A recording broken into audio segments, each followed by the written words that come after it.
Баршаңызға қайырлы күн достар. Менің ас үй арнама қош келдіңіздер. Бүгін сіздермен өте керемет болып шығатын ерекше әрі сәтті рецепттерімнің бірі етті бәліштің, яғни мясной пирогтың рецептісімен бөлісетін боламын. Арнамнан алыстамай, видеоны соңына дейін тамашалап, жасалу жолымен таныс болыңыздар. Дәл осы пирогтың ерекшелігі құрамына асқабақ қосылады. Ендеше бісміллә деп кірісейік.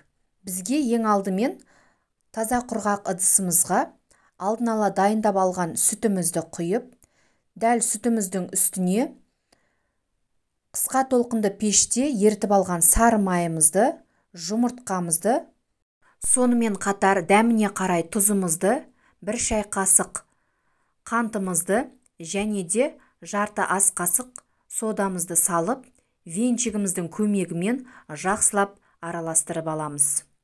Дәл осы массамыздың үстіне алдын ала електен өткізіп алған ұнымызды салып, қолымыздың көмегімен ешқандай түйіршіп қалып кетпейтіндей жақсылап жып-жұмсақ қамыр илеген қамырымызды жарты сағат уақытқа тұндыруға жібереміз.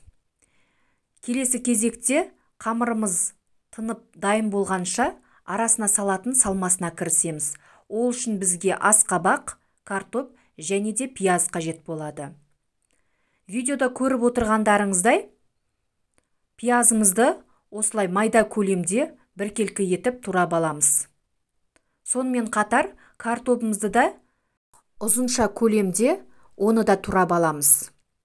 Келесі кезекте бізге асқабақ қажет болады.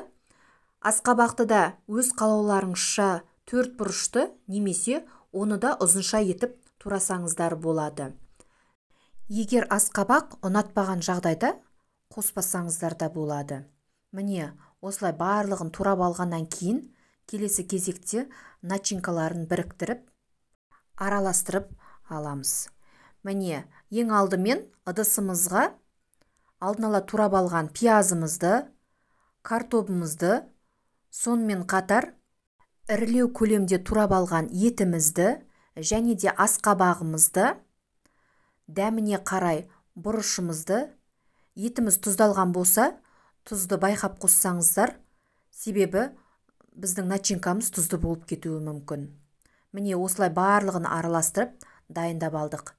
Келесі кезекте тыңған қамырымызды осылай 2 бөлікке бөліп аламыз. Біреуі кіші көлемде, екіншісі үлкендеу көлемде. Үлкендеу көлемдегі қамырымызды осылай қолымызбен баса отырып, шамалы ұн сеуіп жіберсеңіздер де болады. Осылай оқтаудың көмегімен дөңгелек тәріздес етіп, қамырымызды жайып аламыз. Және де противенге қойып, ішін салмасына толтырамыз. Келесі кезекте кіші көлемдегі алып қойған қамырымызды да дөңгелек етіп жайып, қамырымыздың бетіне кез келген кескін түрін салсаңыздар болады. Міне, осылай бір-біріне қамырымызды біріктіріп, шетін жақсылап, қысып бір-бірімен жабыстырып аламыз. Осылай жабыстырып алғаннан кейін өріп аламыз.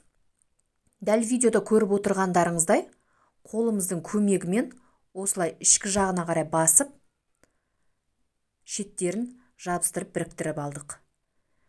Ендігі кезекте жұмыртқамызбен пирогымыздың бетіне жағып, әсемдік үшін осылай кунжут немесе мак сепсеңіздер де болады. Осылай барлығын дайындап алғаннан кейін алдын ала қызып тұрған пеште 180 градуста 1 сағат көлемінде осылай беті өте керемет болып сарғайғанша пісіріп дайындап аламыз. Егер арнама тіркелмеген болсаңыз, қазақша контенттің дамуына аз да болса өз үлесіңізді қоса кетіңіз. Ол үшін каналыма тіркеліп, лайк басып, және де өз пікіріңізді қалдыра кетуді ұмытпаңыз. Міне, біздің өте ерекше болып шыққан пирогымыз дайын. Назарларыңызға көп рахмет.